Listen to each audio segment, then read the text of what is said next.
I never wanted to go to her wedding, but she begged, said she wanted her only sister there, said it would mean the world to her.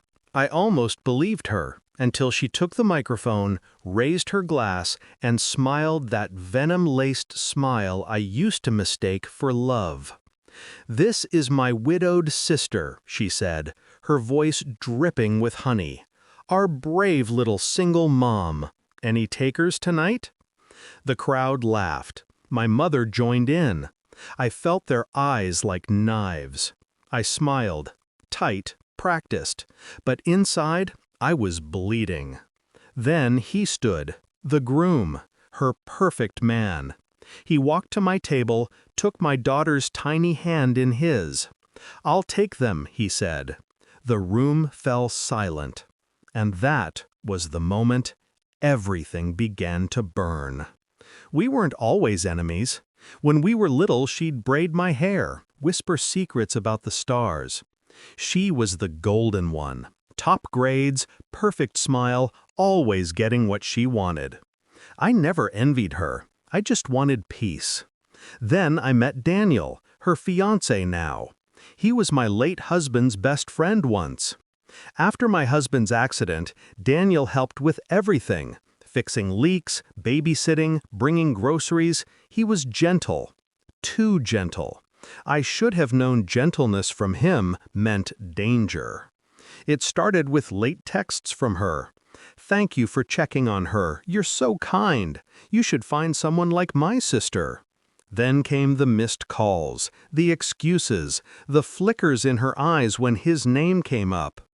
I noticed how she stopped inviting me over, but kept asking about him. How Daniel stopped staying long when he visited. How she wore the necklace I'd lost years ago. Then, one afternoon, my daughter drew a picture, her Aunt Lily holding hands with Uncle Daniel. I didn't cry. I smiled. I said, "That's a beautiful drawing, sweetheart." That night, I began to plan. I didn't confront them, not yet. You never interrupt a spider while she's weaving her own web. I started small. A message to an old friend of Daniel's, one who happened to work in finance. Another to a cousin who knew how to dig through public records. By the third week, I knew everything. The debt, the fake promotions, the secret account he shared with her. She wasn't marrying for love. She was marrying to erase what they stole, from me, from my daughter's inheritance. So I smiled when the invitation came. RSVP, with pleasure. Then I called my lawyer. 3 months before the wedding, I quietly moved my assets into a trust under my daughter's name. A week later, I reported fraudulent withdrawals from my late husband's estate. It wasn't hard. Lily had used my login once too often. The investigation froze their joint account. Her dream honeymoon? Paid in full, by funds she could no longer access. Daniel called, furious, said someone must have hacked them. I listened, sympathetic, suggested he talk to my lawyer. By the time the wedding rolled around, the walls were already closing in. They just didn't know it yet. Back to that night, the wedding. When the groom said, "I'll take them," the crowd erupted in laughter again. Awkward, nervous, unsure whether it was a joke. Lily's face went pale, just for a second. She knew the tone in his voice wasn't playful. He wasn't joking.